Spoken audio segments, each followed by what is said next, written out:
የአዶኒና የቤሉል ትብብር። አዶኒና ቤሉል አሁን ላይ ተባብረው ሁለቱም ያላቸውን መረጃ በአንድ ላይ በማድረግ ወይዘሮ ሄለንን ለመጣል ወስነዋል። እንግዲህ ቤሉል ከዚህ ቀደም በጆ አማካኝነት የደረሰው በጣም ብዙ ስለ ወይዘሮ ሄለን ወንጀሎች የሚያሳይ ቪዲዮ ያለበት ሊሞሪ ደርሶት ነበረ። ያንን ቪዲዮ ለአዶኒ አሳይቶታል። አዶኒ እንግዲህ በጣም በተመለከተው ነገር ደንግጦ እነዚህ ሁሉ ህጻናት ምንድን ናቸው እያለ በጣም በመደንገጥ እነዚህ ህጻናት የት ቦታ እንደሚገኙ ይህንን ቦታ ፈልገን ማግኘት አለብን ብሎ አዶኒ ያስባል ማለት ነው። እንግዲህ ከዚህ ቀደም አዶኒ እና ቤሉል በጣም ብዙ ጊዜ ሲጨቃጨቁና ሲጣሉ ነበረ የምናያቸው። እንግዲህ ይህም በኑኑዬ ማለት ነው። እንግዲህ አሁን ላይ አዶኒ ኑኑዬን የተዋትና ለቤሉል ትገባዋለች ብሎ እየተዋት ይመስላል። እንግዲህ በአሁኑ ሰዓት ሰው በሚያስፈልገው ሰዓት አዶኒ ደርሶለታል ማለት ነው። እንግዲህ አዶኒ የቤቱን ካርታ በማስያዝ በጣም ብዙ ገንዘብ ተበድሮ ለቤሉል ሰጥቶታል ማለት ነው። ቤሉልም ይሄንን ነገር ሲመለከት በጣም ደንግጦ ነበረ። ይሄ ምንድን ነው? እኔ የማንም ሰው እርዳታ አያስፈልገኝም ብሎ ነበረ የመለሰለት በሰዓቱ ማለት ነው። አዶኒ ግን ግዴታ የኔ እርዳታ ያስፈልግሃል፣ የኔም ሆነ የማንም የሰው እርዳታ ያስፈልግሃል። አሁን ላይ ገንዘብ ከየትም ማምጣት አትችልም፣ ቤቱንም ሆነ ማስያዝ አትችልም፣ መኪና መሸጥ አትችልም፣ ከድርጅቱ ላይ ደግሞ ምንም አይነት ገንዘብን ማንሳት አትችልም። ሁሉን ነገር ወይዘሮ ሄለን አግደዋለች። ስለዚህ ግዴታ የኔ እርዳታ ያስፈልግሃል ብሎ ለቤሉል በጣም ብዙ ገንዘብ ይሰጠዋል ማለት ነው። እንግዲህ ቤሉልን በጣም ብዙ ካሰበ በኋላ ግን ከጀርቤ እንደማትወጋኝ በምን ማረጋገጫ አለኝ ብሎት ነበረ ማለት ነው። ነገር ግን አዶኒ ይሄንን ነገር እንደማያደርግ አስረግጦ ከነገረው በኋላ አዶኒ ያለውን መረጃዎች ለቤሉል በመንገር ቤሉል ደግሞ ያለውን መረጃ ለአዶኒ በማሳየት ሁለቱም ያላቸውን መረጃዎች በአንድ በማድረግ ወይዘሮ ሄለንን ለመጋፈጥና ይህንን ቤት በጭራሽ መልቀቅ የለብህም ብሎ አዶኒ እንግዲህ ለቤሉል እያበረታታው ነበረ። መክፈል ያለብንን መስዋዕትነት ሁሉ ከፍለን ይህንን ቤት ማዳን አለብን። ይሄ ቤት የእናትህ ቤት ነው። ወይዘሮ ሄለን በጣም ራስ ወዳድና እንደምናስባትም ደግሞ ቀላል ሴት አይደለችም። ስለዚህ ማድረግ ያለብንን ሁሉ ማድረግ አለብን ብሎ አዶኒ ቤሉልን ያበረታተዋል ማለት ነው። ሌላው በጣም አሁን ላይ አሳሳቢ የሆነው ነገር የመሰረት ነው። እንግዲህ መሰረት አሁን ላይ ሆስፒታል ሄዳ ነፍሰ ጡር እንደሆነች ተነግሯታል ማለት ነው። ነገር ግን አሁን ላይ ምን ማድረግ አለብኝ የሚለውን ነገር ስታሰብ ልጁን ያረገዘችውን ልጅ ማስወረድ ነው ማለት ነው። ለዚህ ደግሞ ገንዘብ ስለሚያስፈልጋት ግዴታ እህቷን መጠየቅ ስለነበረባት ኑኑዬን ጠይቃታለች ማለት ነው። እንግዲህ ኑኑዬ መሰረት ገንዘብ ስትጠይቃት ለምን ፈልገሽ ሆነው ምናምን ብላ ስትጠይቃት ነፍሰ ጡር እንደሆነች ስትነግራት በጣም ደንግጣ ነበረ። እና ይሄንን ልጅ መውለድ አልፈልግም፣ ልጁን ከወለድኩት ህይወቴ ነው የሚበላሸው ብላ መሰረት እያለቀሰች ነበር ለኑኑዬ ነገረቻት ማለት ነው።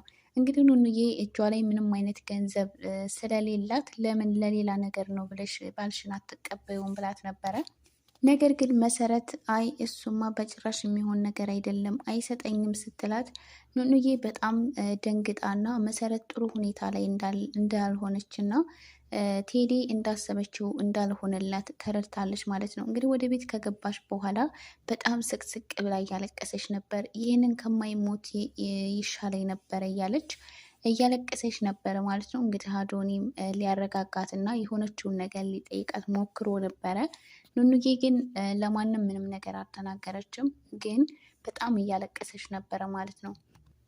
እና ገንዘብ ከየት ማምጣት አለብኝ ብላ ስታስብ ምናልባት ቤሉልን ልጠይቀው ይሆን ብላ ቤሉልን ለመጠየቅ ታስባለች ማለት ነው። እንግዲህ ኑኑዬም ሆነ ሁሉም ሰው ከዛ ቤት ውጡ እንደተባለ ማንም ሰው አያውቅም ማለት ነው።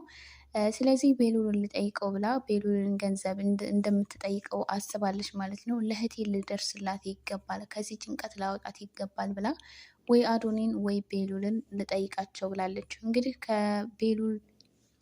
ከአዶኒ ደግሞ ቤሉል ይሻላል፣ ስለዚህ ቤሉልን እጠይቀዋለሁኝ ብላለች።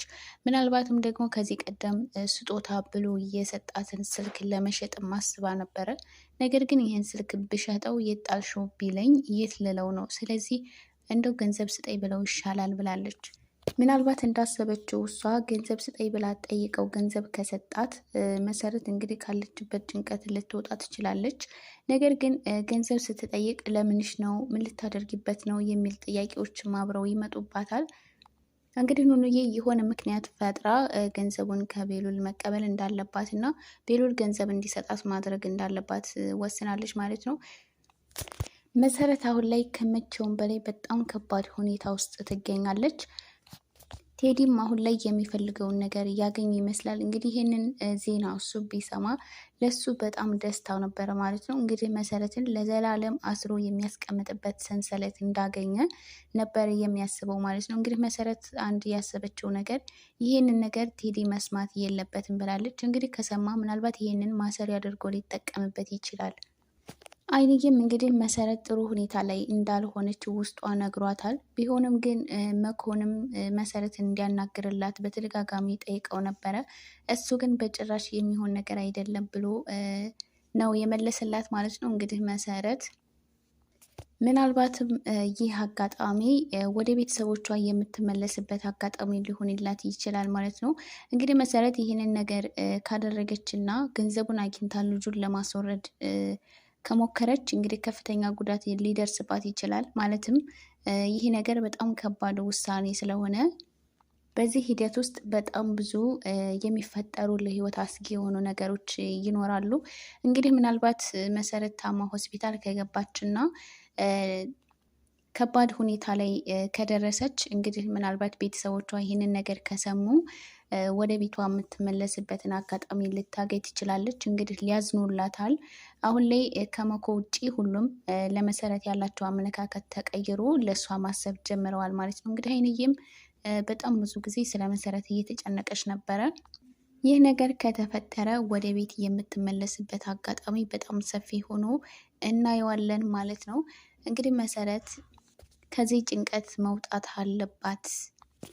ሌላው ቤዛ ናት። ቤዛ እንግዲህ ኑኑ ላይ በጣም ብዙ ጫና እያደረገችባት ነው። እንግዲህ ከጓደኛዋ ጋር ተባብረው ኑኑዬን ለማናደድ እና እሷን ዝቅ አድርገው ለማየት እየሞከሩ ነው። እንግዲህ ኑኑዬ ነገሩ ባይገባትም ግን ቤዛ በዚህ ፍጥነት ለምን ተቀየረችብኝ፣ እኔ ላይ ለምንድን ነው እንደዚህ የምትሆነው የሚለው ነገር በጣም አሳስቧታል። ቤሉልንም ከኑኑ ጋር በጭራሽ እንድታየው አትፈልግም። ከኑኑ ጋር ሲያወራ በጣም ትከለክለዋለች ማለት ነው። እንግዲህ ከዚህ ቀደም ኤልሹ የነገረችውን ነገር እያሰበ ምናልባት እውነት ነው ማለት ነው እያለ ያስባል ማለት ነው። እንግዲህ ከቤዛ አንዳንድ የሚያያቸው ነገሮች ኤልሹ እንግዲህ እንደምትወደው ነግረው ነበረ። ነገር ግን ቤሉል አረብ ጭራሽ እንደዚህ የሚባል ነገር የለም እያለ ነበረ እና ይህ እውነት እንደሆነ የሚያረጋግጥበት በጣም ብዙ ነገሮችን ይመለከታል ማለት ነው። እንግዲህ ከኑኑ ጋር እየተፈጠረ ያለው ነገር ኑኑ ላይ እያደረገች ያለችው ነገር በጣም ብዙ ነገር ኤልሹ የነገረችው ነገር እውነት እንደሆነ ያረጋግጥለታል ማለት ነው። እና ቤሉል ይሄም ደግሞ ሌላ ጭንቀት ይሆንበታል። እንግዲህ ይህ ለሱ በጣም ከባድ ጭንቀት ነው። እንዴት ነው እሷ ከወደደችኝ ምንድን ነው ማድረግ ያለብኝ ነገር? በቃ እኔን ወዳኝ አፍቅራይ ከሆነ የቀረበችኝ ምንድን ነው ማድረግ ያለብኝ እያለ ሌላ ሀሳብ ይሆንበታል ማለት ነው። አሁን ላይ የቤሉልና የአዶኒ እቅድ እንግዲህ አዶኒ ከመኮ ጋር ወደ ገጠር ሄዶ እዛ ያለውን ነገር መረጃ ለመሰብሰብ እና ቤሉል ደግሞ እዚህ ያለውን ነገር ለማጣራት እና ህፃናቱ የት ያሉበት እንዳሉ ቦታውን ለማወቅ ሙከራ እንደሚያደርግ ተስማምተዋል ማለት ነው። እንግዲህ አሁን ላይ ቤሉልና አዶኒ ሁለቱ በአንድ ላይ መሆናቸው በጣም ጥሩ ነው። እንግዲህ ወይዘሮ ሄለን የምታውቀው አዶኒ ሁሉን ነገር እንደረሳ ነው። ስለዚህ ይህንን ነገር አጋጣሚ ተጠቅሞ ከሷ ብዙ ነገሮችን ማግኘት እንደሚችል ነው። እንግዲህ ኤልሹም እኔ እኮ በጣም ወድሃለሁ፣ ለምንድን ነው የምትርቀኝ? የምትፈልገውን ነገር እሰጥሃለሁ እያለች እስከዛሬ እሱ የቀረበበትን ምክንያት እና እንደዚሁም ደግሞ ስልኳን በተደጋጋሚ ይፈልገው እንደነበር ስለተረዳች ስልኩን እሰጥሃለሁ ብለዋለች ማለት ነው።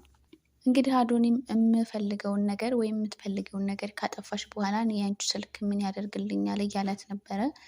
እንግዲህ ኤልሹ ምንም ነገር እንዳላጠፋች እና አሁን ላይ ግን ስልኩ እንደዘጋባት ነው የነገረችው። እንግዲህ ስልኩን ከሰጠችው በኋላ ስልኩ ውስጥ በጣም ብዙ ነገሮችን እንደሚያገኝና ወይዘሮ ሄለን በተደጋጋሚ ከኤልሹ ጋር የምትደዋወልበትን ስልክ እንደዚሁም ደግሞ ብዙ ጊዜ ሊገናኙ ሲፈልጉ በቴክስት አድራሻ የሚላላኩበትን እነዛን ነገሮች አዶኒ ይመለከታል ማለት ነው። እንግዲህ ወይዘሮ ሄለንን በግልጽ ለማግኘት እና ቀጥታ ሄዶ ፊት ለፊት እሷን ለማግኘት እና እስከ ዛሬ ሲያስመስልበት የነበረውን ነገር አሁንም ቀጥሎ ከሷ አንዳንድ ነገሮችን ለማወቅ ይሞክራል ማለት ነው። እንግዲህ አዶኒ አሁን እየሄደበት ያለው መንገድ ጥሩና መልካም ነው። ወይዘሮ ሄለን አሁን ላይ የምትወድቅበት ጊዜ የቀረበ ይመስላል። እንግዲህ ቴዲም በሌላ በኩል ወይዘሮ ሄለን ለመጣል እየሞከረ ነው። ከእሷ ብዙ መረጃዎችን በመሰብሰብ ራሱን ነጻ አድርጎ እሷን ደግሞ ወንጀለኛ ለማድረግ እየሞከረ ነው። እንግዲህ ወይዘሮ ሄለን ይህን ሁሉ ነገር አታውቅም። አሁን ላይ ወይዘሮ ሄለን በጠላቶቿ ተከባለች ማለት ነው። ስለዚህ ወዴትም መሄድ አትችልም። እጄን ይሰጣለሁ ከዛ በኋላ ህጻናቱ ከሀገር ይወጣሉ ብላ ያሰበችው ሀሳብ እንግዲህ እጇን ሰጥታ እስር ቤት ከገባች ለመጨረሻ ጊዜ የማትወጣበት አጋጣሚ ይፈጠራል ማለት ነው። እንግዲህ ወይዘሮ ሄለን አሁን ላይ በምንም አይነት መንገድ ማምለጥ አትችልም ማለት ነው። እንግዲህ በጠላቶቿ ተከባለች። ከአንዱ ማምለጥ ብትችል እንኳን ከሌላኛው ማምለጥ አትችልም። ስለዚህ ያላት አማራጭ ራሷን አሳልፋ መስጠትና እስከዛሬ ስታደርጋቸው የነበሩት ነገሮች አምና ቅጣቷን መቀበል ይሆናል ማለት ነው። ውድ የእንግዳ ድራማ ተከታታዮች ለዚህ ቻናል አዲስ የሆናችሁ ላይክ እንደዚሁም ሰብስክራይብ በማድረግ ቤተሰብ ሆኑ። ቤተሰብ የሆናችሁ ከልብ እናመሰግናለን። ቪዲዮ ላይክ ያላደረጋችሁ ላይክ በማድረግ እንደዚሁም ሀሳብ አስተያየት ኮሜንት ላይ በማስቀመጥ ትብብራችሁን እንፈልጋለን። በቀጣይ ቪዲዮ እስከምንገናኝ ሰላማችሁ ይብዛ።